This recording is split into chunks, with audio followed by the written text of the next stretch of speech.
wafako mulopwe wafako mulunda kabakiba wana sengayo iya ulongene biukeno iya tatayo sengayo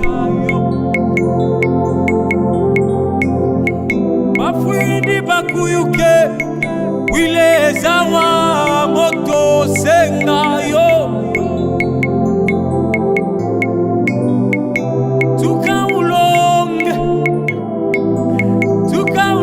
yo yo yo yo yo yo yo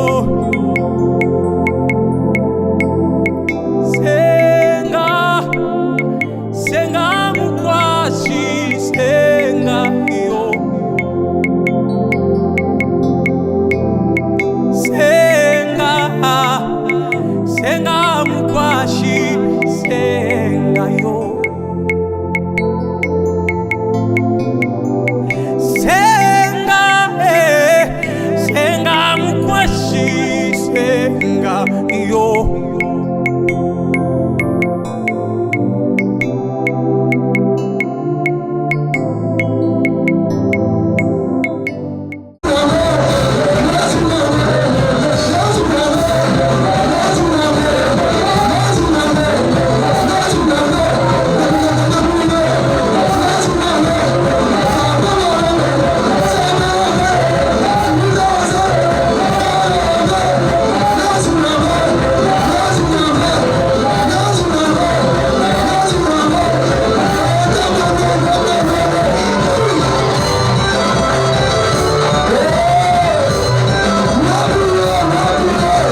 Béni soit le Seigneur chaque jour.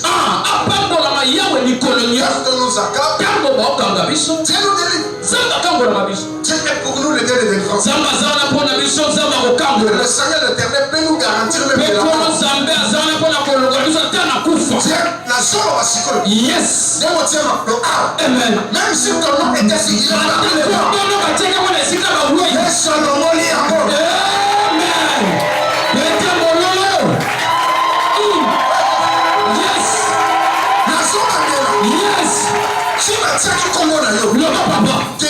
la toujours malade. Bon. Les noms à l'omoli comme on a eu. Yes. Il y a parmi ceux qui sont guéris. Et ceux qui seront guéris aujourd'hui. Dieu parmi les gens. Ils sont destinés à la délivrance. Aujourd'hui, je répète ça aujourd'hui. C'est aujourd'hui. Pas demain. Si tu es d'accord.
vous bénisse tous au nom de Jésus. Vous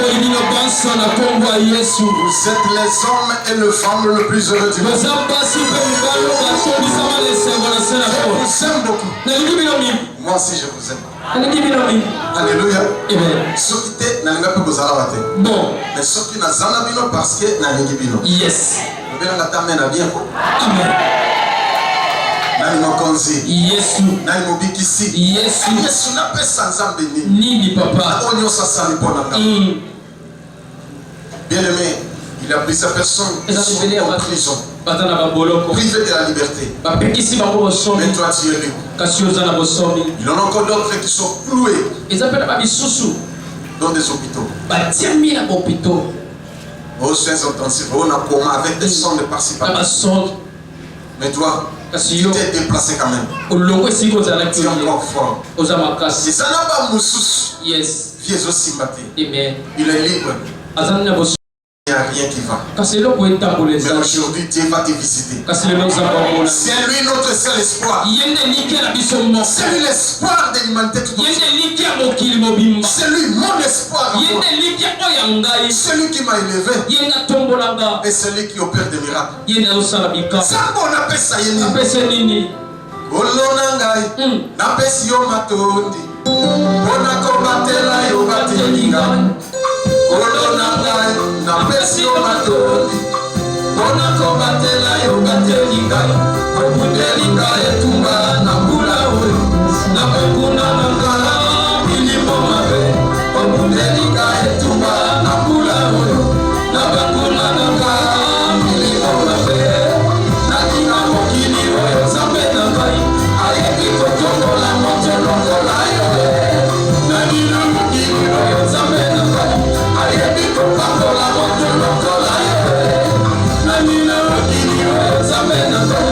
Ayebi koleisa moto longola yo. Ata mokote yawe. Ata mokote zambe na buya. Ata mokote yawe. Ata mokote zambe na buya. Obudelinga etunga na bula oyo.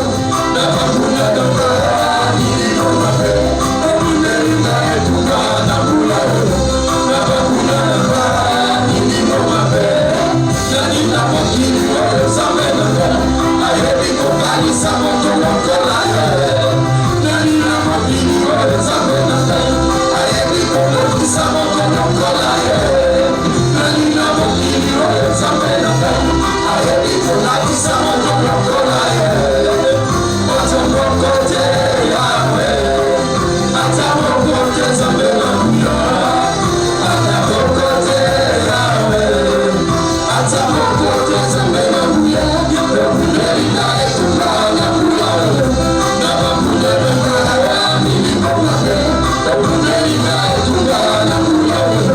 Na bakuna na bani no mabe. Zaliwa niwe. Nazaliwa tatu. Tina wakati. Zaliwa niwe. Timakila tatu. Zaliwa niwe. Nazaliwa tatu. Tina wakati. Zaliwa niwe. Timakila tatu. Basi, toda esema. Nakosalela yo zambe na bongo. Atala basi, toda esema. Nakosalela yo zambe na bongo. Zambe na bongo. Yoye bosu. Oya telinga na bongo. Zaliwa ime. Nazaliwa tatu. Chilo wakati. Zaliwa ime. Timakila tatu. Zaliwa ime. Nazaliwa tatu. Chilo wakati. Zaliwa ime. Timakila tatu.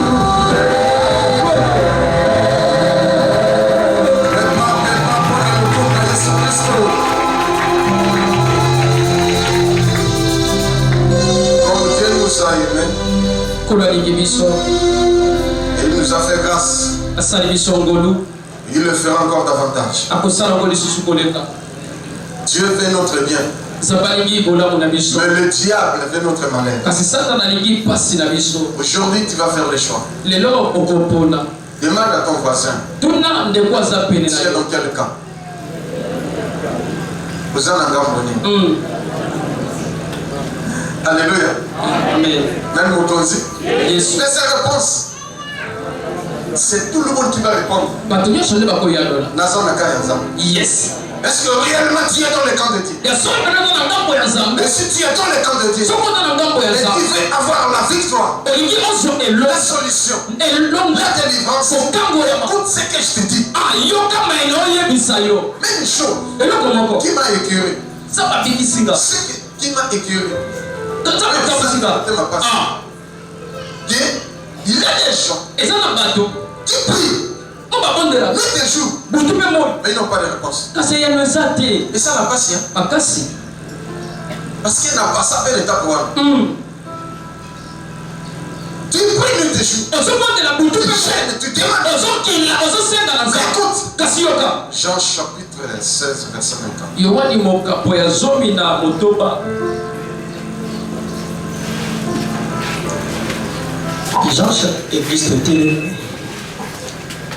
Jean chapitre 16, le verset 24. Jusqu'à présent, vous n'avez rien demandé à mon nom. Demandez et vous recevez, afin que votre joie soit parfaite. C'est la parole de Dieu. Jésus était avec ses disciples. Il priait tous les jours. Les disciples marchaient avec Jésus. Mais un jour, Jésus les rate. Mes disciples, vous êtes des serviteurs servants. Mais jusqu'à présent, vous n'avez encore rien demandé. Demandez et vous recevez. Afin que votre joie soit parfaite. Dès qu'il marche avec Jésus,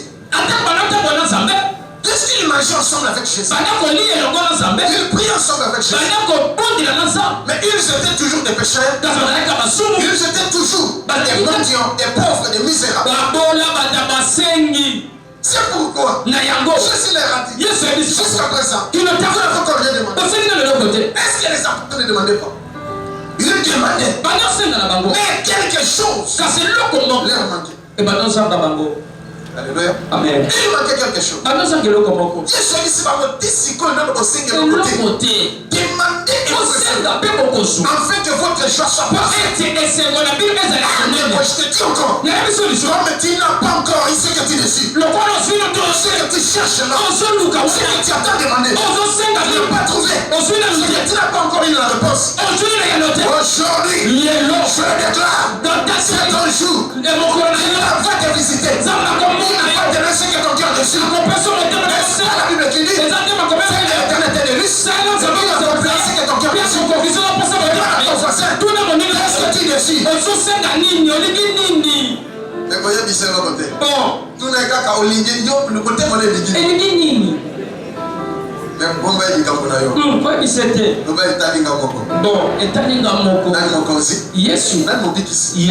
Mais combien de fois tu as demandé? Combien d'années? Il a gêné et prié.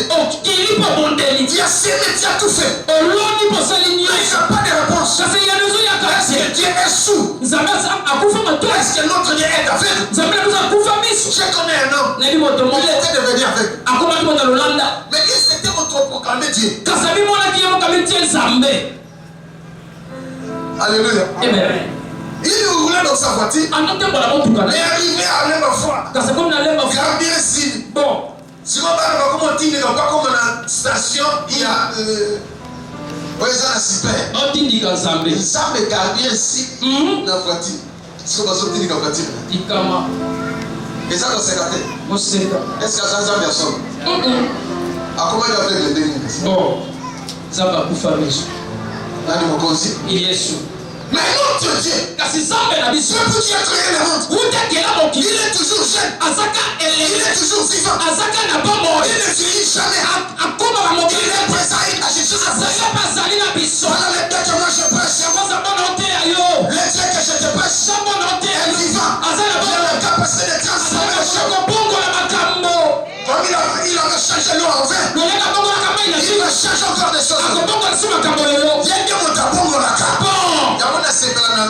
solo ngo. Bongolaka makambo oyo yanga. Abongolaka makambo oyo yanga. Abongolaka makambo oyo yanga. Abongolaka makambo oyo yanga. Aye ni bazo levé non. L'éternel Yesu Masia na boko makasi. Tia boko likolo. Loba na kombo na Yesu. Na kombo na Yesu. Kai shosho no kamba. Kai mwezi milione. Tia kombo na Yesu. Loba na kombo na Yesu. Na kombo na Yesu. Kai shosho no kamba. Kai mwezi milione. Makambo nanga. Makambo nanga. Eso changer les noms. Eso changer les noms. Eso changer les noms. Eso changer les noms. Eso changer les noms. Eso changer les noms.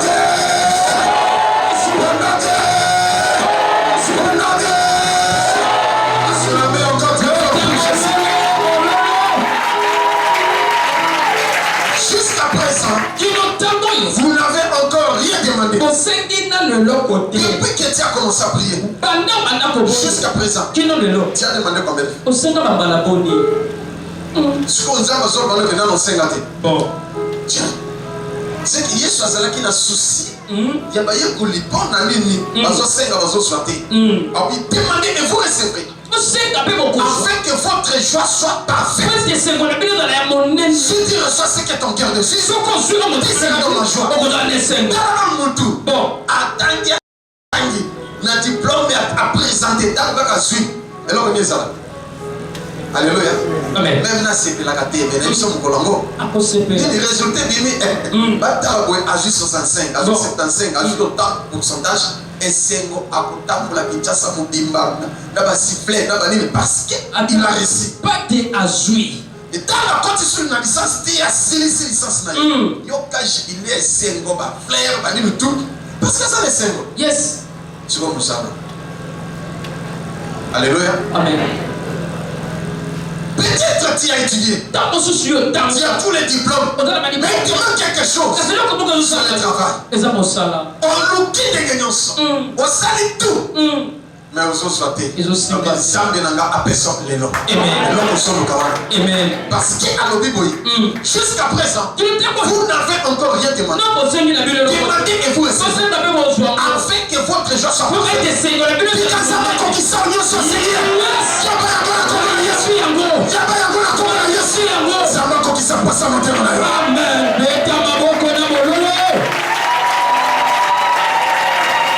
Écoutez ce qui bloque les gens. Jacques chapitre 4, verset 2 à 4. Le livre de Jacques chapitre 4, verset 2 à 4. On nous qui mingi au sengi mingi. Mais dis-moi, on se souhaiter. Parce qu'il y a quelque chose. Jacques chapitre 4, verset 2 à 4. Okay. Vous convoitez et vous ne possédez pas. Oui, ok. Mais vous souhaitez. Vous êtes meurtrier et envieux. Tu vois maintenant? Il y a quelque chose. Dans ta vie, il y a quelque chose qui fait que Dieu ne t'exauce pas. Tes prières sont nulles sans effet. Combien de fois tu as prié? Ça me pourra banguna nanga. Ça me montre qu'il te l'a bangou. Pour le cas sur la santé. Yoka est santé. Azo vie azo salaka. Bon. Azo sopasolia. Yo sokon. Non, c'est pas normal. Il révolta vinanga. Yes. Le bas, amen. La Bible dit vous convoitez et vous ne possédez pas. Vous êtes meurtrier et envieux. Yes. Donc vous êtes meurtrier et envieux. C'est pourquoi vous ne recevez pas. Est-ce que amen. Continuez. Et vous ne pouvez pas obtenir. Vous avez des querelles et de luttes. Il y a des gens. Il y a un bateau.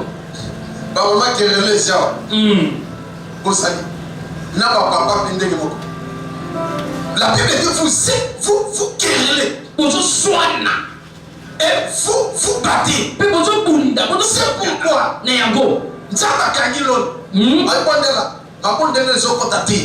Les princes de l'air vont s'accaler dans le monde. Yes. Au bon de le cancer, Mathieu de Souki, Awana Mipé. La prince de l'air, Bakalima, Et comment ce qu'on dit bon de la bonne cause, réponse. Alléluia. Amen. Donc vous priez bien. Vous gênez bien. Vous cherchez bien. Vous s'aimez. Mais il y a quelque chose que vous faites. Vous avez des querelles. Des luttes. Même dans le quartier, même dans la famille, même dans la famille. D'après ça, qui est dit ça, il y a un moment où on va de la naïe. Pasteur Bénin Zabaki. Maman Wana, ceux qui ont samedi, ils ont quatre prophéties, ils ont quatre paroles là, ils ont quatre assemblées là dans le sacramenté. Ceux qui ont pas mon livre, ils ont soleil, soleil, soleil, soleil, soleil. Tout le monde savait que dans cette moment, prie beaucoup. Mais maman banda banda plusieurs années. Moi, je l'avais trouvé à l'église. Depuis que j'étais, je pensais que cette moment vraiment, c'était un moment dynamique. Ma retraite, de prophétie comme ça. Mais à 5 ans, je suis capté. Or, il y avait quelque chose. Un jour, donc ça a suivi l'évangélisation. Donc quand il a venu, tout le monde est plein dans la latine dans le camp. Moi, j'avais trouvé cet événement. D'ailleurs, la salle, tu sais pas, ma pasteur. Ma belle maman, elle était possédée. Ma soleil a fait kataka. D'abord, on a quatre l'église. D'abord, je me suis donné. Quand elle m'a prié, Dieu m'a révélé. C'est que j'avais possédé. Parle là, il y a ça, mais c'est un parlant de démons. Il y a le goûter, il y a Satan. Là, ici, vous allez voir mon babouille. Il est capé. 2-3 mois. Donc, quand tu as la parole, et Zoïna, qui est un grand frère là. Alléluia. Pas soit le grand frère, qui est un grand frère, la douche pour là-bas, parce que vous voulez nous tourner là. À Salini, tant que soit la 4 de juillet, à Côte-Silibo, maman, ça va être disposé. À Côte-Silibo, à Côte-Silibo, à Bibisi, à Mbouj, à grand frère. Est-ce que vous savez? Mon dîner, où il y a ça, mais là. Vous savez? Même pas la moine, ton nez, tu ne peux pas le faire, même ton nez, tu ne peux pas le faire. Il y a ça, le public devant tout le monde. Et des gens qui sont nombreux. Il y a pas alléluia. Une maman possédée. Vous vous battez, vous vous querellez. Vous gênez, vous priez pour chercher la face. Tamba bête ta fessée dans mon oreille. Alléluia. Ah, mais c'est pas le bel abandon. Je le parce que tu es posé. Yes.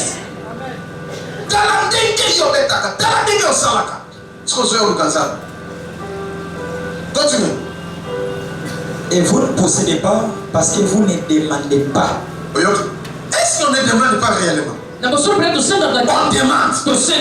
Mais nos demandes sont nulles sans effet. Et pas dans un maison commenté. C'est pourquoi ma prière nous sommes salantaba et il n'y a pas de réponse. C'est pourquoi il a venu aux apôtres. Vous demandez et vous ne recevez pas. Mais jusqu'à présent, vous n'avez encore rien dit. Demandez et vous recevez. Afin que votre joie soit parfaite. Il y a une manière à demander. Sinon tu vas plusieurs fois gêner. Il n'aura pas de réponse. Il est saint. Il est saint. Il faut que ceux qui le prient, ceux qui l'adorent en esprit et en vérité. 1 Pierre chapitre 1 verset 13 à 17. La Bible dit ceci. Comme les enfants obéissants. Comme nous sommes les enfants obéissants.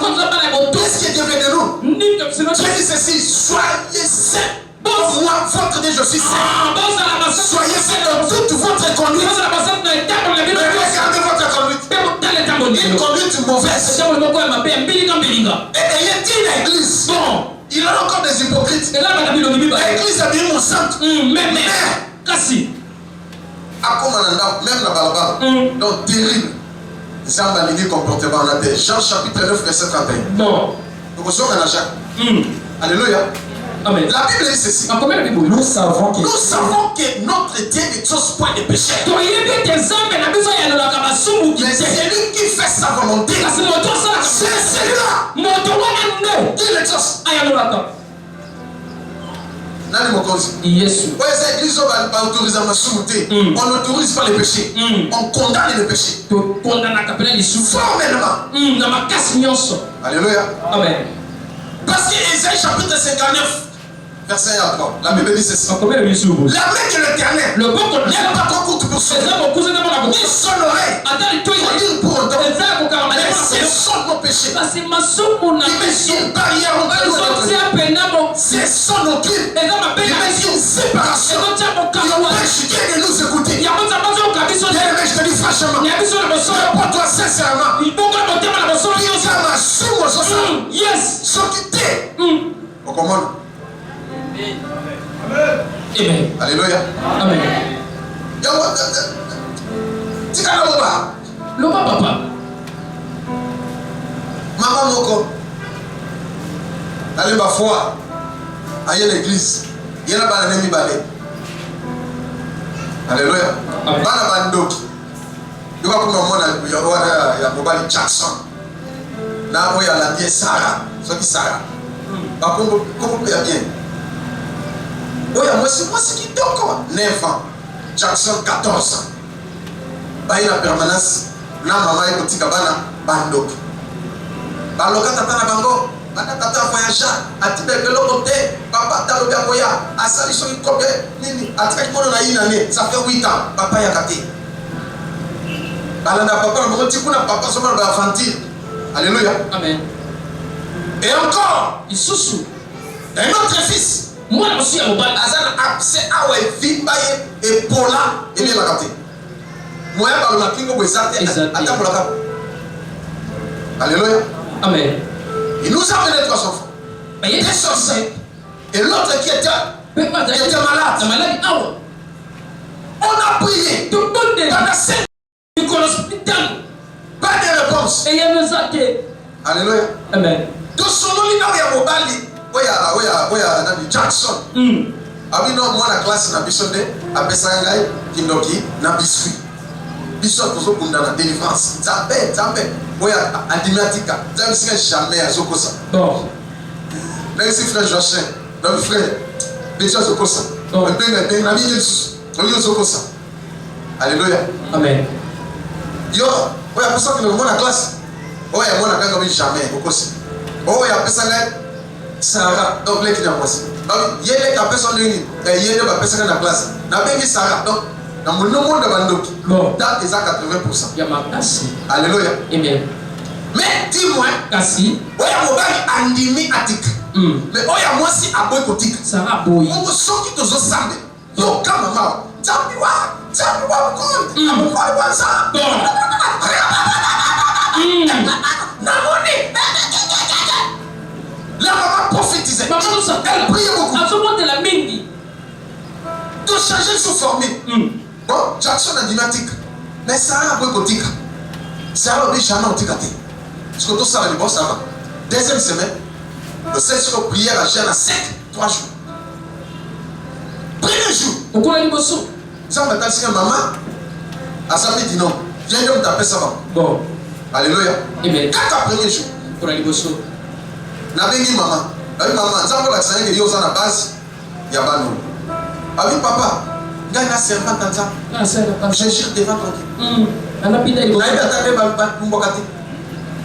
Banda ko jeunesse nanga. Ti na bali na boti bana ngai wa. Na mobali nanga. Papa, na yebi eloko te. Balo bazuki ndo na classe. Tala ba nyoko abali ko le lango bitika na ko le. Keva. Na ile silinga ngo nzaba ko sita ko site. Bon. Mais pas pour le connaître. Zamba lo kapazana bon. Le banzamba za vivant. Zamba za vivant. Akota likamonanga. Akota likamonanga. Oya onyo sazana sima likamonanga. Zambi a exposé. Zamba a exposé. Au nom de Jésus. Deuxième jour. Pourquoi la Bible? Oh, les enfants quand on gêne. Dans le week-end, on t'a même pas tes jeunes à 5, même moi on me l'a dit. Bon. Alléluia. Mais moi non ya moi si. Sarah. Sarah ça forte. Azo l'embate et l'autre. deuxième jour, tu comme tu prier, tu 9h, 12h. Dans le cas de prière, na bengi. Yak, aïe. Na bilio. Loko lozobo ya ko otubela. Ozokufu. Bon. Parce que moto yo a personne qui ndoki. Ombié. Les amours en classe T. Soko lobite okufu. Siko. Non c'est le prière okufu. Ote, oya pesa ka eza mama. Abi eza mama a personne ne te. Alors pour tout, pesi. Nanga na Jackson. Ya solo makamuzo ba na be na mama we benga. Oh, alléluia. Amen. Abi mama ya Jackson ya. Loba. Oh, mama mtapesanga. Pesa kusukindo kina boni. Mama oyoki ondeni kasiyo bande papuye bana classe de pesa na biso. Bote papa na yebite. Azoko sangale mama. Mwana oyo bote akoso likule. Yo ça la base à Makaboy. Et il faut otika. Yo bozo le matin yote. Soka na butu mama zoka biso poto ke de bolia. Mais sikoyo mweto bima ezate. Alléluia. Parce que ce qui n'a qu'à wese, atika biso biloko na wese poto lia na ninga kindo. Ndeko. Quel niveau ya kindo kata yo? Comment? Ah oui, OK. Est-ce qu'on dit que tu on a dit Jackson a sandi maki. Donc on dit maman, on dit que tika azota mama. Kasi lo bate mama. Yo dit que tika otubela to sambela. Obika azota la kai. Le problème c'est que bobenga yaya, babengi yaya o yazana ni to bondeli et papa qui 2 jours après absolument non. Abiki. Mais maman a refusé. Elle a refusé de se répondre. Elle a refusé, elle a refusé. Et on a fait une prière. Seigneur, maman yo, bon, Satana, le corps a dit à servir Satana. Satana croyait. Ça là est quoi? Le bas amen. Amen. Il y a une sa prière. Tout le temps sans bien. Afin que mon union soit Zana Simanayo.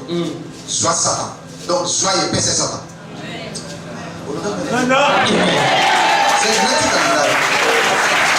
le monde qui est derrière la souffrance, qui est derrière ta maladie, tu vas les livrer au diable, tu vas les livrer au Satan, et Dieu ferait quelque chose. Et l'autre comment ça dit celui qui est derrière ta maladie, celui qui est derrière ta maladie, le diable, même si tu es un agent de diable, diable a balouké la kabatu, même si tu es aux fils chéri à diable, akobalouké la yo. Yes. Et akobalouké la pe monguna na yo. Amen. Oya sala yo kongate. Amen. Oya simba famille. Amen. Oya loba ke yende. Oya so réunion. Yes. So ki atiki yo le loti. Zamba betaille. Amen. Tu sais, Dieu va envoyer toujours le diable. Dieu parle avec le diable. Le diable est un missionnaire de Dieu. Ceux qui peuvent bon, si vous voulez, ça n'a pas de verset.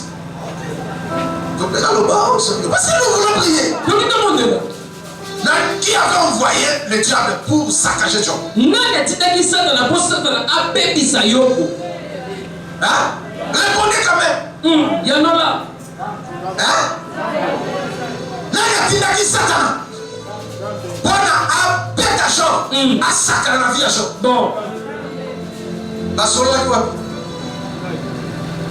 Bakuta la quoi? Wapi? Nzambe na Satan. Bakuta la kato, bakuta la kato. Otuna. Alléluia.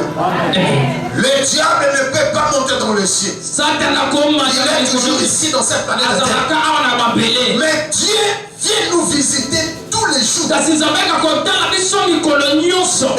il le vient, il rencontre aussi le diable. Il parle avec le diable. Alléluia. Il dit au diable, tu viens d'où?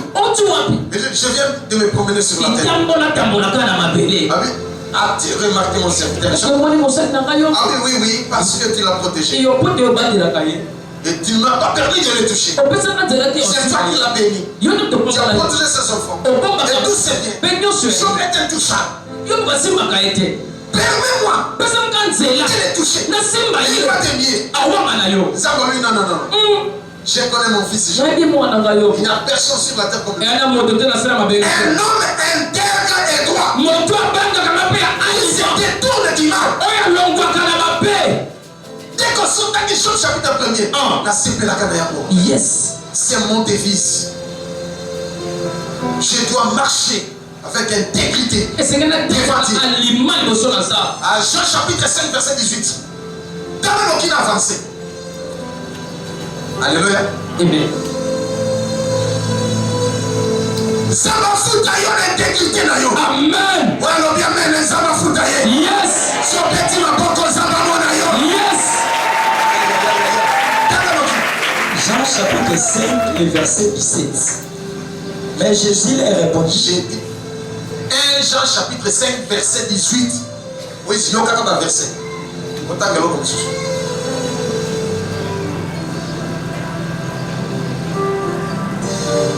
Jean chapitre 5, verset 18.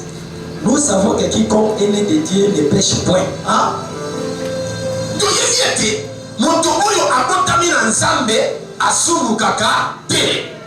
Mais c'est c'est-à-dire, celui qui a cru au Seigneur, Jésus-Christ comme Seigneur et Sauveur, il a reçu le baptême d'eau et d'esprit.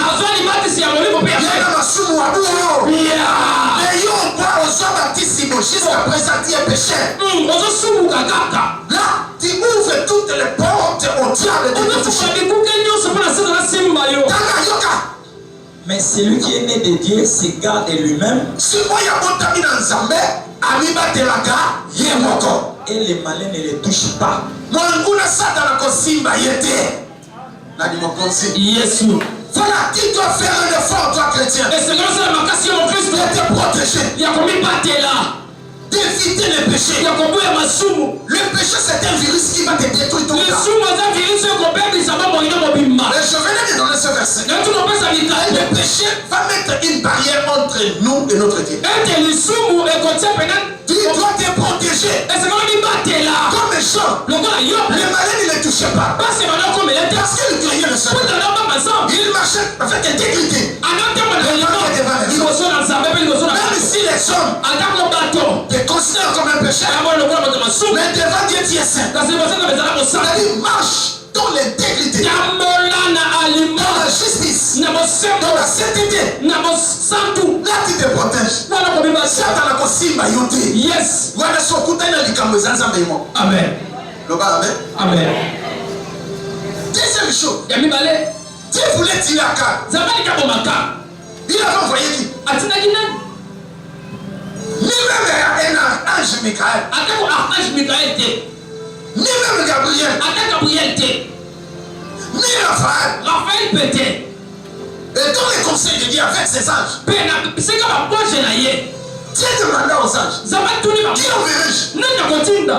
pour tirer à Akab? Pota bomaka.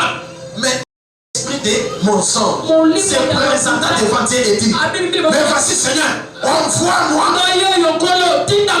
C'est pourquoi je te dis, le diable est un vrai missionnaire de Dieu. Pour des missions suicides. Yes.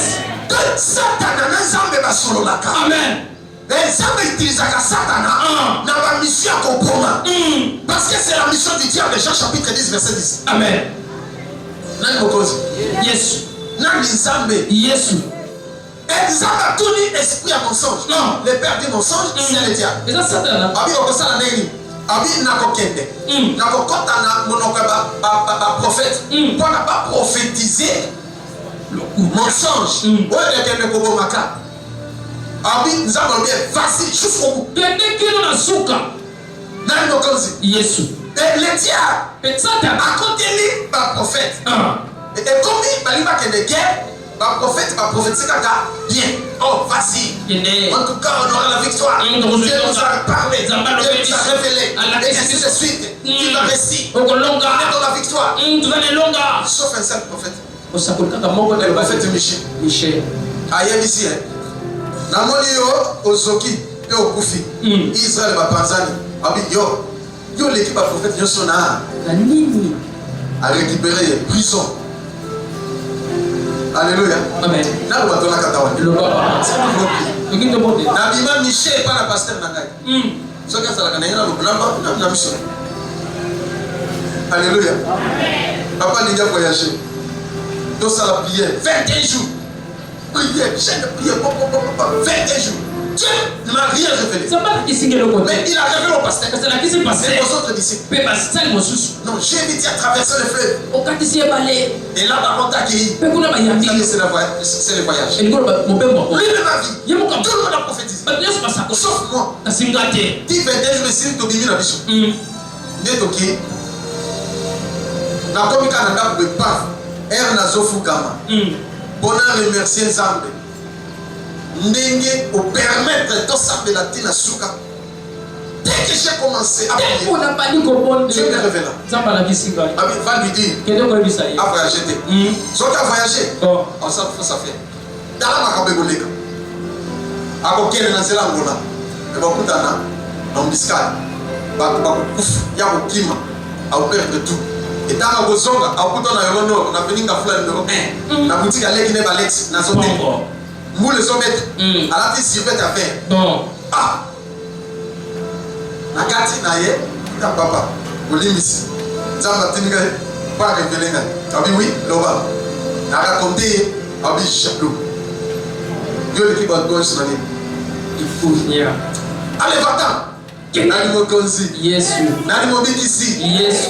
N'allez pas soni.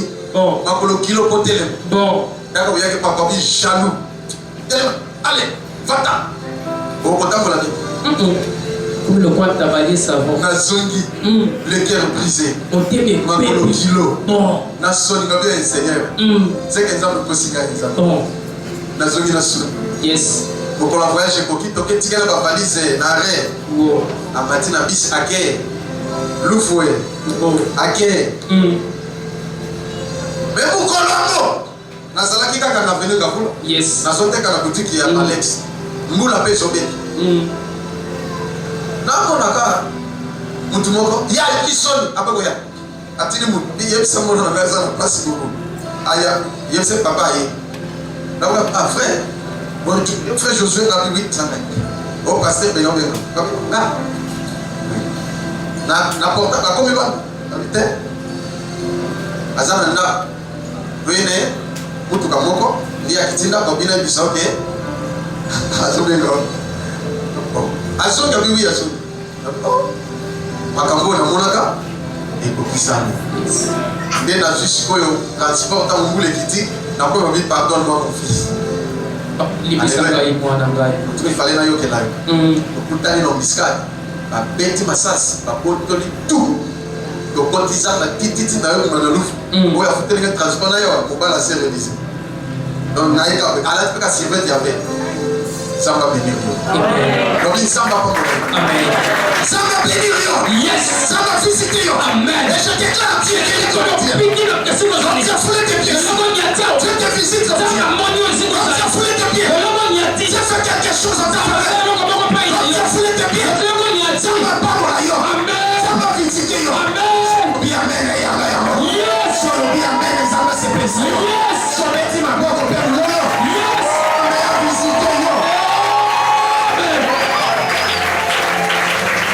Pourquoi sont les là aux autres soités? Continuez de me regarder à chaque. Vous demandez et vous ne recevez pas parce que vous demandez mal. Dans le but de satisfaire vos passions. Donc si tu as dit que parce que bazobunda, bazana bakanda, bazana banini et ainsi de suite.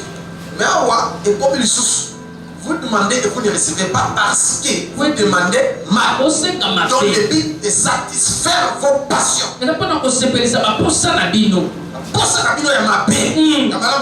Yes. Alléluia. Nation na zumbo. Le reste va passer. Okana moya okana. Nzambe, banguna na kaba sekinga. Pesa bako bala na laksa. OK, na zambe na zambe. Ah, yo ozo senga po banguna ni bamona. Yo senga po banguna bomona te. Senga po yo ko sala bien. Do ba amen. Nzambe ba sekinga problème ezate. Mais na senga pa na ko bangola pika. Sunga ngai kolo. Nazala bien parce que la volonté de Dieu est que l'homme soit sauvé et parvienne à la connaissance de la vérité. Deuxième volonté de Dieu pour nous tous est que nous puissions mener une vie paisible et heureuse sur la terre.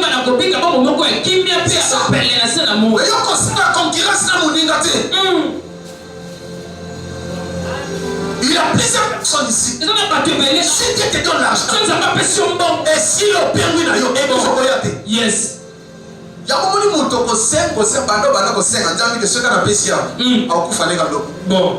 soki nakezwa sida parce que impudike na pesi yo Kapel ekomi ya yo. ya ye ekomi nde ya basi Bon. soki napesi ye Mbala moko. ka voiture esili accident yosele kaka olekela perdre ye tikala atambolaka piéton wana banda obanda kosenga baninga batambola mituka yanga koza danger okomi koloyanga mutuka asomi mutuka mutuka papa Yange koleka. na moins cher aza yanga ezoya $50,000 prado katala sachet bando banda kozela Okopima suti ya. ti omoni na vision ti okomona na vision Bon. ti bakoprophétiser Yes. ser namoni yo soki tika sika ozorule na yango frère namoni yo soki lupa na koetala otongi 5 niveau problème eza te Hébreu chapitre 11 verset 13 d'accord. Hébreu chapitre. Par la foi, ils sont tous morts sans avoir obtenu des choses promises. Ils savaient la foi. Et nous allons la voir. C'est ce qu'on a demandé. J'ai la foi. Parce que j'ai vu dans une vision. J'ai acheté une parcelle. J'ai la foi. Parce que Dieu m'a révélé. Dieu m'a dit ceci. Il m'a prophétisé sur moi. Je serai un grand homme d'affaires. Bon. Yongo. Na fini mutu. Bolika kana se pesa. Amen papa. Na te ya makamba parce que Dieu a mis dans mon cœur. Dès que le dit. Ça va être dans mon cœur. Je vais cacher. Na kombo me. Aujourd'hui c'est temps de la fête. Les gens sont devenus des fanfarons. Ils sont des blasphémateurs. Traîtres. Ennemis des gens de bien. Des impudiques. Escrocs. Osoluka ba escroc. Osoluka ba impudique. Osoluka ba monter. Yaka l'église. Bon. Ya lolenge nyonso. Nani mokonzi. Yesu. Donc, il va même au pasteur. Alors que ça n'a pas été pas d'aller. Retournez le camp, on a la vérité. Et papa, non, bon. Mais à zone liée catégoriquement. Ah, ça fait mal. Ça n'a pas passé. Nzamba la question que azokos. Obeka bazokos akona yo. Papa ta ala. Là, papa na kosite ya solo nzambe. Bon. Merci beaucoup. Senga, soko. Yombo. Yombo, ela tayo. Soki obongoli motema te. Soki o changer te. Amen. On va prier. On va dire la mission. Mais le Matthieu chapitre 7 verset 7. Et Godenda. Et comme ça va. Mon pépé. Bon. C'est qu'on souffle, nous allons souffler. Donc, il faut la mon pépé. Mais Godenda. Écoute à yoté. Le bas amène à bien. Amen. Vous savez que le bas amène. Na fini mout. Na tongi mout. Na lobi mabe. J'ai vu mon frère Alex là. Na zalaka côté la boutique. Et là tu as télé pas. On a besoin d'un frère numéro 1 papa Alex yé. Ya on s'en sera ensemble ya kufana. Alléluia. Amen. Ya on ga chakanga na sote kana boutique naye. On ya usala Congo fiti. Akona lo baka sempre. Ngana Alex to samela ta balobi boy bis pasteur. Moi so la ke ozwa wana. Esa ya nzambe te. Tama pangolo homme de Dieu. Yé, alléluia. Pasteur alobi jamais aki abali. Bon. Donc sur le tout de ya ke obela ndenge. Donc maintenant la dans ça kabala yébi. Après critique. Le va amen. Amen. Ah. Quelques temps après, le maintenant pasteur. Ngalo na salo va pasteur. Donc était joueur imana. Na camarade na baye ba côté na salon apesi bango fufu balie paquet c'est pas comme on le fait ça et ça ne go pas ndeko yo moi c'est un pasteur beaucoup ça mi ba dinanda et puis moi c'est un pasteur impoli na pression ayami ba pa boti poto enfin la peine de déplacer na bimina salon na tikpa donc ben na bota na kongo abengi maman. Maman, tu vas pas. Mais, bingo. Oh. Avec les sous. Mais, ok, là. Ati, tchouin. Aïe. Ni. Oh. Ah, mais non, là. Ah, bah, ok, tchouin. Et quand il passe là, quand il monte maintenant, le gars, je sais pas. Ah, le gars, je sais. Non, dans mon Congo. Le gars, ça papa, dit. C'est énervant. Fais ça, calme down. Alléluia. Amen. Pasteur Silikine a sali que Azon ne savait pas la bonne non, il faut Azon ne pas la bonne. Pas la vie tout. Après ce conseil, Azon ne sait pas la bonne. N'est qu'Azon ne sait pas la bonne. À quel continuer? Pasteur bien ça la gagne à quel continuer? Na jouer rimana. Et ce que on a fait, na mulu ba moko ya diamatifé. Quel est possible? Doit pas soyer. Maman personne il n'a pas. Donc son modèle, ça batalis tout na maman. Et ça, les ambassades. Ceux qui ont l'obité, ils ont frappé. Au cas de prière, Nabutu. Maman, on est au sac. Oh, on est mis là. Oh, on a volé mis ça. Oh, il y a un ancien. Ils sont dans un ancien, ils sont dans un ancien. Ils sont présents. Oh, ils sont dans un ancien. Ils sont dans un ancien. Les capacités sont dans un ancien. Azalaka patron nanga. Alléluia. Amen. Eza comment papa? Eza ndengwana. Tonton Alex. Eza mokombo là. Amen, amen. Amen. Et note qu'à la boutique na nanga la numéro 1 na Yolono. Mais une chose. Le comment? Aya koloba. Oh, na jouer rimana. Aya katia na ndako. Si au bimi on a frère Josué, ya ka. Bali ya ka fufua. Attends pour que notre kangai. Mais la zone a sémi. Il y a joué un an. Et si on a compté sur le ni une sous, bon, vous devez m'envoyer des diamatifères, n'a pas de la top même. Ah! Il y a ça là, parce que Comment? oui, bon, ça va. Le gars n'a pas de limite, ça, on a limite. Mais, à Ebisi Moninga n'a pas berger. Berger, il saute au sabbat. Moi, je suis en train de faire ça. Moninga n'est pas passé. Aïe, tu vas dire des choses sur toi. Jamais, à comprendre la terre. Il va le bouffer. Oui, à comprendre, il va le Moninga. Nani, il y a 5 fautes entre pasteur et Namosé. Nani, il va le Moninga. Tu fais comme à l'église, pasteur, berger, sauter. Bon. Alors, il na suspend en théâtre. Dire déterminé. N'est pas ça. Oh, pardon, à Salimi, sans objet. Après prier,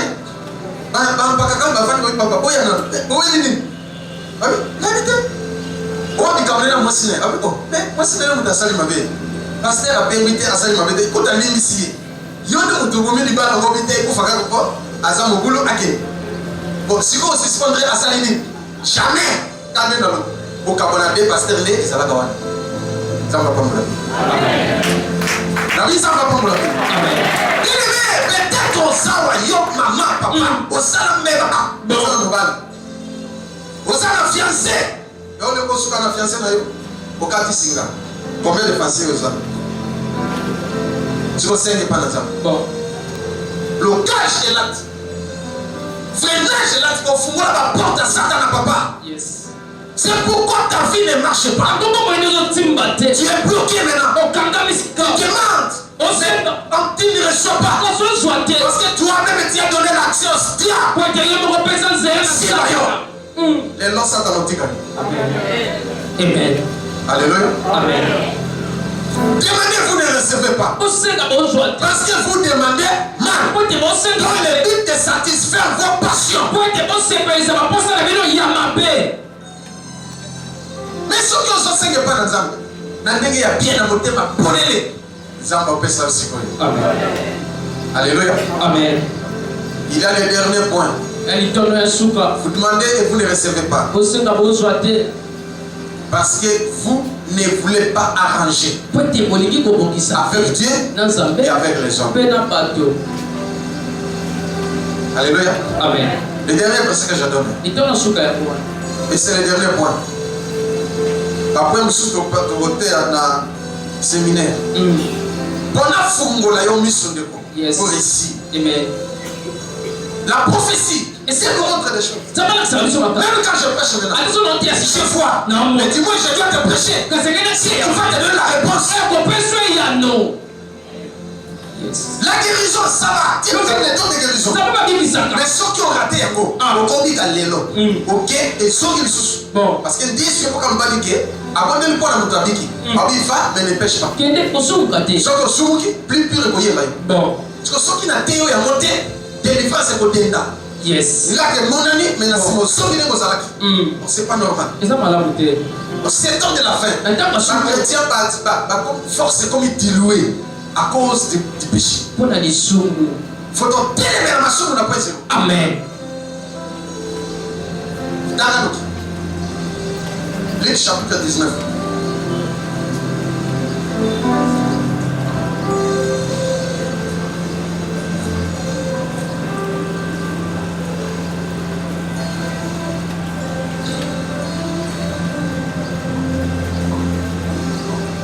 Luc chapitre 19, le verset 1er. Jésus étant entré dans Jéricho, traversait la ville, et voici un homme riche appelé Zachée, chef des publicains, cherchait à voir qui était Jésus. Mais il ne pouvait y parvenir à cause de la foule, car il était de petite taille. Il courut en avant et monta sur un sycomore pour le voir, parce qu'il devait passer par là. Lorsque Jésus fut arrivé à cet endroit, il leva les yeux et lui dit: Zachée, à toi de descendre, car il faut que je demeure aujourd'hui dans ta maison. Zachée se hâta de descendre et le reçut avec joie. Voyant cela, tous murmuraient et disaient: il a été logé chez un homme pécheur. Ah, voilà. Les gens vont murmurer quand ils vont te voir en train de prier, tenir la Bible, gêner, chercher la face de Dieu. Ça va mentir. Ils ont gagné ça va mentir. Amen. Oui. Mais Zachée se tenant devant le Seigneur lui dit: voici, Seigneur, je donne aux pauvres la moitié de mes biens. Et si je fais tort de quelque chose à quelqu'un, je lui rends les quadruples. Amen. Jésus lui dit: le salut est entré aujourd'hui dans cette maison, parce que celui-ci est aussi un fils d'Abraham. Car le Fils de l'homme est venu chercher et sauver ceux qui étaient perdus. Est-ce qu'on peut accorder pour ça? Je pense que vous aviez compris ce verset. L'histoire des Zachée est connue de tout le monde. Mais ce que je vais faire, c'est que vous devez arranger avec Dieu et arranger avec les hommes. Oyiba comme l'état. Oza muyibi. Oyibaka. Les mobile. Oyibaka comme la poche. Papa, tu es voleur. Escroc, menteur. Mon conseiller, tu dois tout faire pour arranger. Avec ton voisin. Il doit arranger avec ton mari. Il doit arranger avec ton père. Sinon, tes prières ne seront pas exaucées. Il y aura toujours une barrière. Tu vas prier. Et tu ne sauras pas.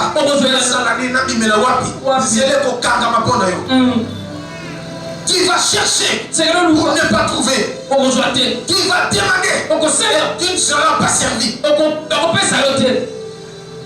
Tu vas gêner, prier. Un prophète va vous savoir. Mais pour qui ça va? Et verset 13. Yes. Alléluia. Amen. C'est que on kufa okozelo quand on est au Zuluka. Ah, donc mais il va zombie comme ça. Alléluia. Amen. Ça va pas s'arrêter. S'il promet, il réalise. Seigneur, tu n'es pas un homme pour mentir. Je suis un homme pour oublier. Tu m'as promis, Seigneur. Mais comme toi, tu ne veux pas obéir à ces instructions, tu mourras sans avoir obtenu des choses pour toi. Tu n'es pas menteur. Mais dis-moi, c'est toi qui es menteur. C'est pourquoi rapport des canards. Bon, aux autres 50 ans, on peut se dire. Finga nzambe ko ata ofingi nzambe pa ko bouger l'été antika la cause pa nzambe té bon ata ko pengui bon nzambe pa perdre pe le côté et tel y est pété mais yonde nous fait les autres c'est là bon au vivre na passe à le mokileux mort na vie éternelle question na passe yes mais biso nous allons voir les choses la cimaté nous ne sommes pas de ceux qui se retirent pour se perdre mais ceux qui avancent même s'il y a des obstacles nous allons surmonter parce que Dieu est avec nous nous allons réussir dans cette vie et nous avons aussi la vie éternelle même si Dieu est aujourd'hui je serai enlevé mais toi quelle est la position tu es de quelqu'un Josué envoya un homme devant lui il avait posé une question toi c'est qui tu es de notre camp ou c'est l'ennemi ntango nazotuna yo oye awa oza ya biso to ya monguna so oza ya biso yango yesu alobi me brebis écoute ma voix et il me suit ebo yanga te bakolanda na bango ngai te oza ngembo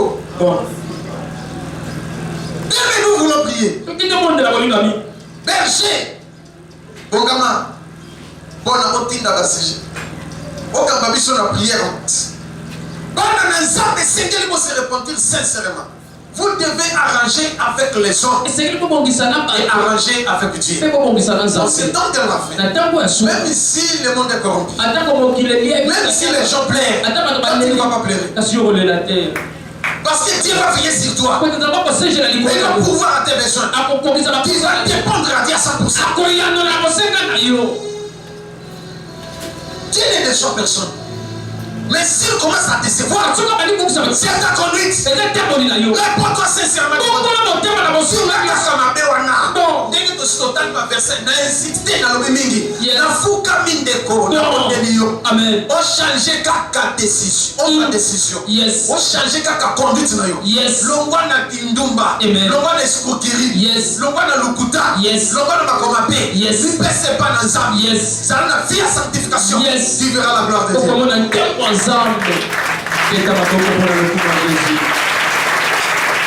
Bien-aimé, nazala ba point de la sengena doba, mais mercredi na kopesa mususu. Wana ekozala be na pika. Bona oyebaki.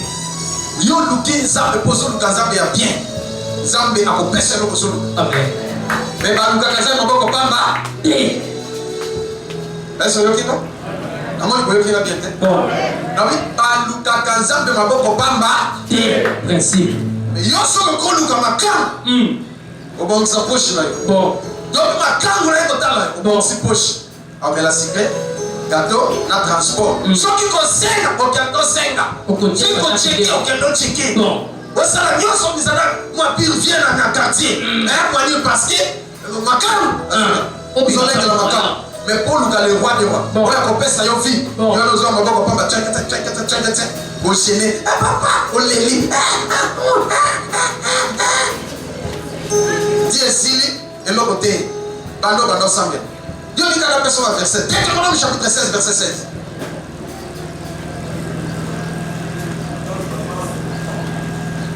Ceux qui ont changé, tu mourras sans avoir obtenu les choses promises.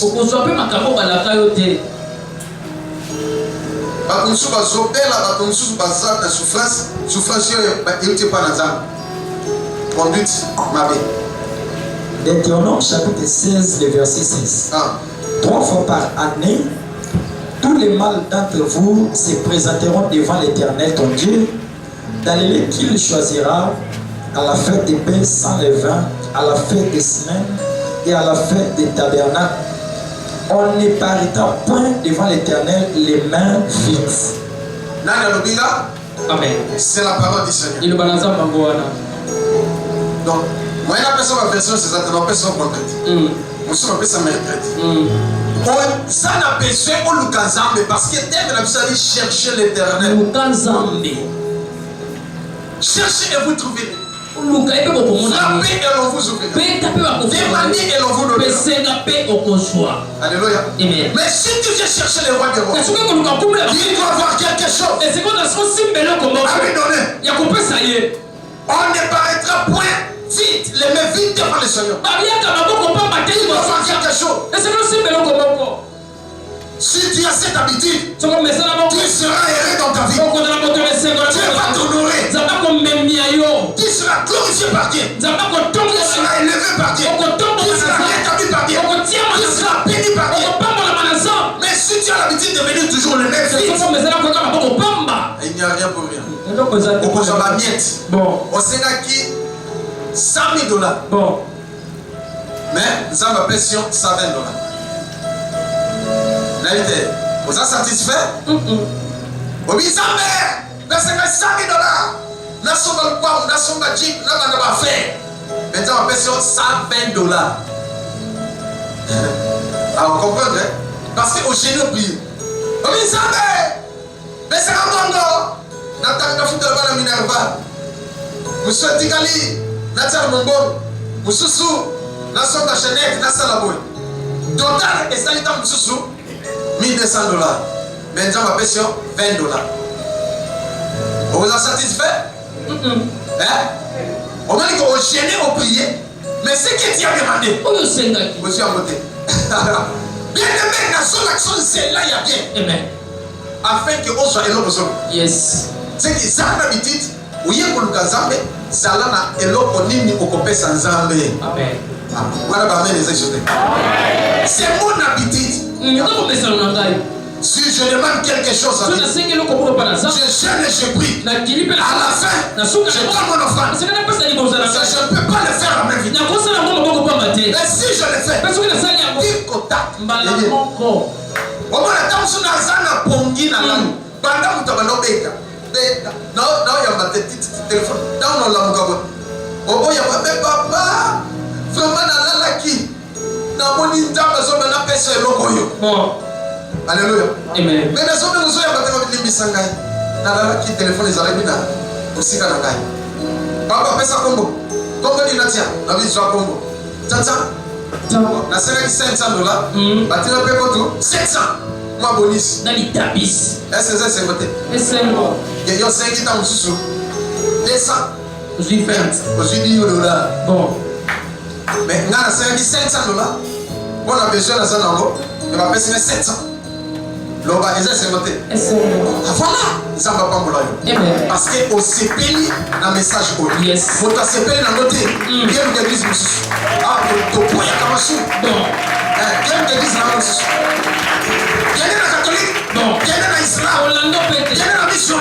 On autorise la poisson. On autorise tout. Mais ici dans l'église missionnaire, nous refusons ces choses. Nous sommes contre les magiciens. Les occultistes, les francs-maçons, les féticheurs, les impuniques, les pécheurs, les montaires, votre place n'est pas ici. Si peut-être par hasard, tu es parmi ces gens que je viens de citer, tu as foulé tes pieds ici, nous t'accueillons à bon vert. Et nous te disons franchement, répondez-vous. Croyez à Jésus. Renoncez au mal. Christ te sera favorable. Voilà mes dernières paroles. Ça n'a besoin d'attendre à bon vani. Et là, c'est manifesté si gros. Dimanche oyo. On ne va pas battre. Sans au salut à Cameroun. Dimanche oyo. Sans une décision. Dans nos officiers. Dimanche oyo. Et ça, dimanche est c'est bon. Dimanche oyo. Dans ma parole. Dimanche oyo. Dans ma personne sur le cas. Dimanche oyo. Et ça, dimanche oyo. Yes. Ça n'a pas bien les 3 fois. Amen. Amen.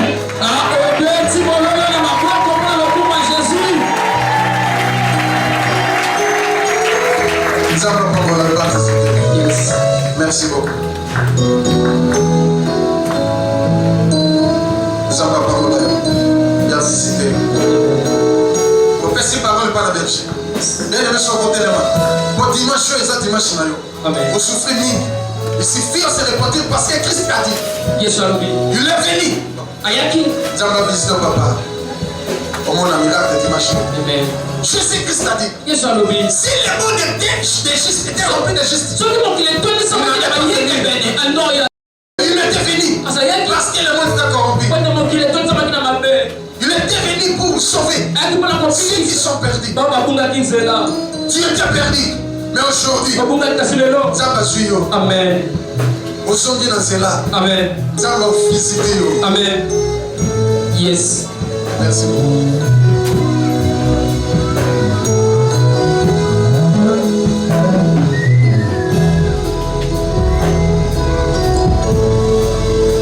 Nazar, comment on a besoin d'avoir aussi Nazar quelque chose. Jean chapitre 9, le verset 31, il dit Amen. Continuons sa vanité vraiment. Sous ça, la prière est télévisée, c'est un exemple à l'immisal. Il est écrit nous prochain de plusieurs manières. Dans ce qu'on n'a pas pensé, dans ce qu'on n'a pas loba, et ils sont moitié barrière. Il y a un moment dans un bateau qui a été moins bien à y aller. Dans un besoin de tout pour la micro, même si le bateau n'a pas besoin d'un bien. Tant que le bateau est dans un autre zone de l'éléphant dans un peu, que c'est qu'un mawanazame qui est à l'écolo et à vie n'a bis. Il est celui qui cache ses transgressions ne prospère point. Mais celui qui les délaisse et les avoue obtient miséricorde. Nous avons besoin d'attendre le jour de miséricorde et qui pas dans Zambé. Zambé a pardonné, Zambé a limisé. Na matunga na yonyos, na yonyos ya mabe au sala, to au sala qui. Aux autres pour la mokomo d'ailleurs, pendant que c'est la miséricorde de Zambé, na tonga leo, Zambé a limisé yo, avance la masumu d'ailleurs, aux autres ne pas dans Zambé, na komo na yesu masia bonne la bonne la bien-aimée.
Zala peut les bosser dans un.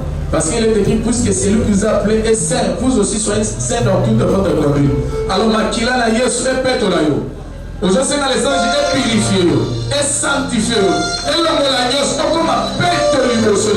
Ma boko la yo, monté maintenant à la pète. Aujourd'hui, on va voir là yo, c'est le Makila na yo. La Congo la Yesu, bonne là. Si on connaît pas de ce qu'on va détruire, nous disons ça. Mais Makila na yo. Yesu.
C'est ça la prière que l'on a gagne.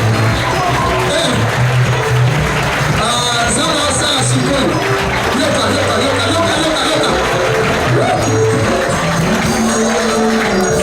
Est-ce que je comprends que c'est passé Sikolo?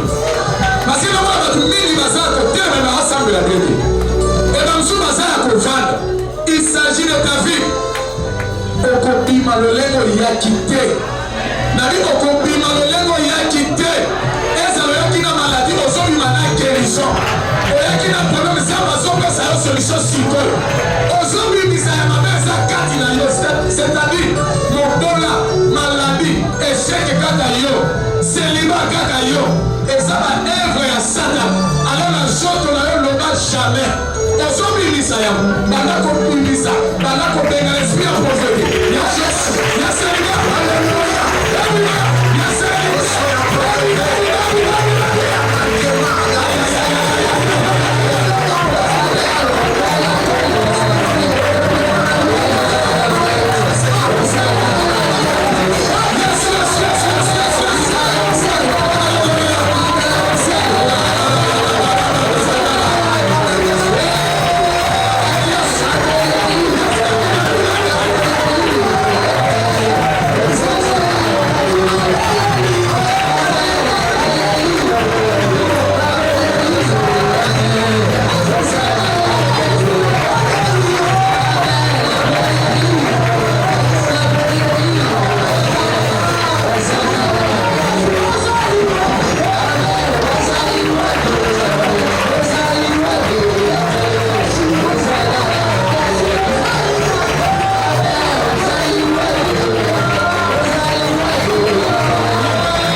Yes. Maladi wanaweza yote solo kwa kila Mungu na Mungu na solo kanisa na yo. Wa solo kamalera, solo kapea, solo aluka, solo. Yo solo livré par Satan. Bobi sambe na kapi Mungu na Satan. Soko bi kongo na etaka kongo. Yes. Soko bi kongo nete zenani adversaire, ennemi, koni même koni. Osoka baina maboko ya Satana. Satana sala ye, oya kana kiko sala yo. Yes. Na kongo na Yesu Kristo. Kama nele pana sambe. Yesu.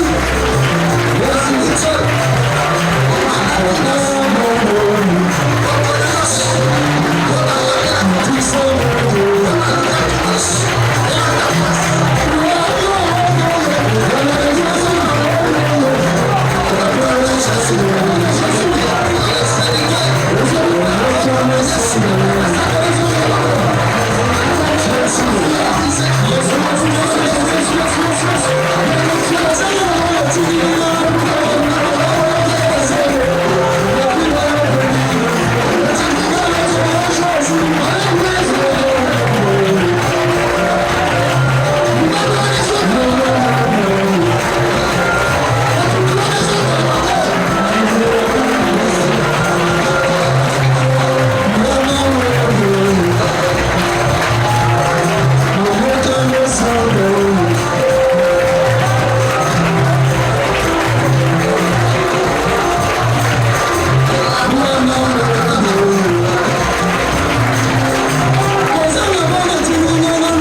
Dieu te donne ce que ton cœur désire.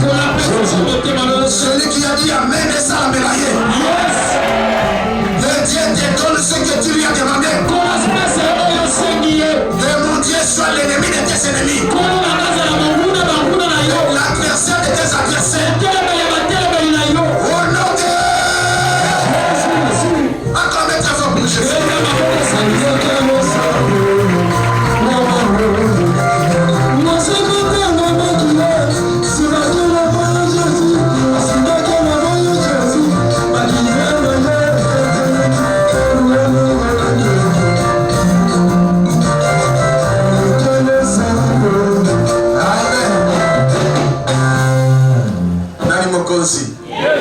Nani mobikisi.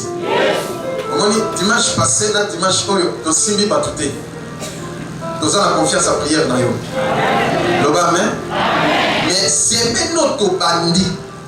On est semaine to simba batu. Donc lobby lundi délivrance ses âmes. 16h30 à 19h. On va prier pour tout le monde. Mercredi la même chose, on va prêcher, on va prier pour tout le monde aussi. Le vendredi on a Bika. Vendredi, et vous allez de 12h à 18h. Loba amen. Loba sous amen. On va beaucoup prier et on va prier pour tout le monde, même les petits enfants. Donc on va de la bonne parole. Et le bon qu'on a jamais et que vous allez prendre la vie. Et si elle va dire déjà, mais là qu'on a dit chez les animaux, ce qu'on m'a dit mon goût dans l'aïo, nous avons frappé. Pour le battre à suite. Loba ka merci Seigneur. Un point. Ce que l'on dit à Zui, c'est un Sénégal. Vous voyez la personne qui va verser ça, ils en ont dit, un proverbe. Après, vous savez, la question, ils ont frappé mon bon ami. Chose, c'est fait, ils ont se repentir avec ici. Ils ont pas encore la vie. C'est que ce qui sang, mon bon ennemi, où il y a, où il y a combattu. Ils ont bêti, ils ont bakaka. Merci Seigneur. Un point. Au point de la paix, on a été pas sur le point de l'Aubik. Merci Seigneur ici et si loin. Amen. Nous avons pas pour la vie. Tous les guides, tous les ensemble. Même la télévision, même l'internet, Banguna na yo, Bakoy Banguna ensemble. Au nom de Jésus, miracle s'opérer dans la finale. Zambe Nanguya a dit dans l'ange n'a pas protégé, nous allons conduit par le Saint-Esprit. Demande na yo Zambayoki. Et en sortant d'ici, semaine oyo, dites comme à vendredi, il y a un témoignage. A déclaré dans le Congo. Amen. Dieu vous bénisse.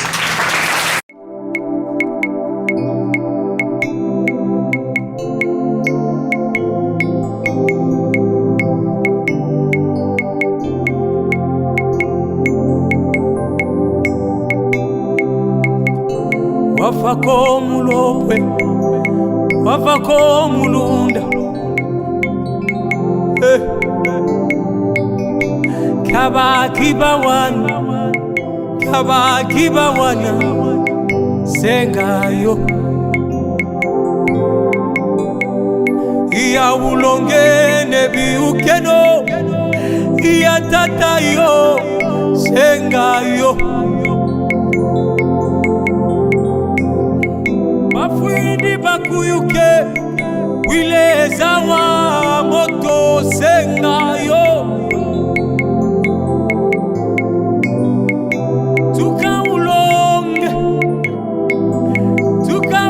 Yo yo yo yo yo yo yo.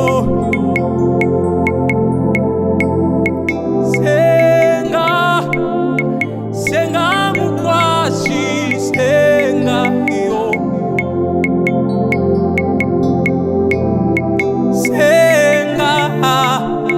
Senga mukwashi senga yo.